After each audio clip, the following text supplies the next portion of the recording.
So, The Adventures of Robinson Crusoe. This is a 1954 film version of the famous survival story by Daniel Defoe and stars Dan O'Herlihy, I think that's how you pronounce it, as Crusoe and Jamie Fernandez as Friday. An aristocrat is shipwrecked on a deserted island somewhere in South America and has to learn many skills and adapt to his surroundings to survive his island prison.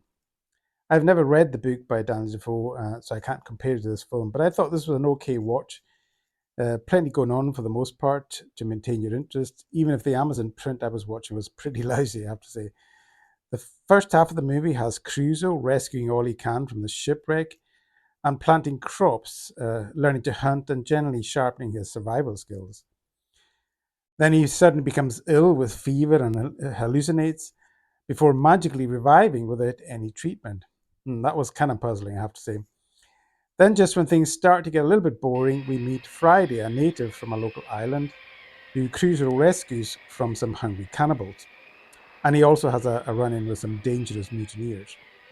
The film was directed by Louis Brunel, who I don't know anything about, but it looks pretty for me, and but it still feels a little bit like a TV show print, really, a bit kind of constricted in its feel.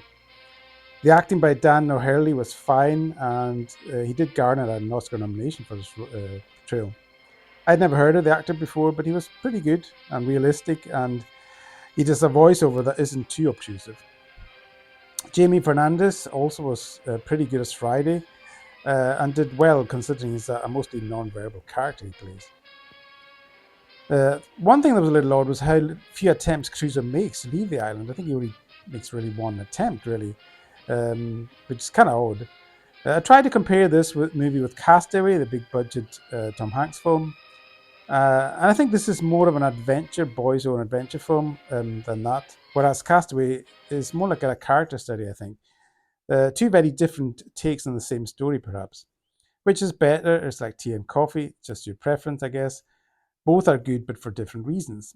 I have to say I would prefer Castaway with Tom Hanks in the lead, and just a bigger scope and wider kind of panoramic appeal, I think. But this was an okay, watchable little movie. Felt a little bit cramped, as I say, more like a TV episode at times, but it was not a bad little watch. So that's all for today. Thanks for watching, and bye for now.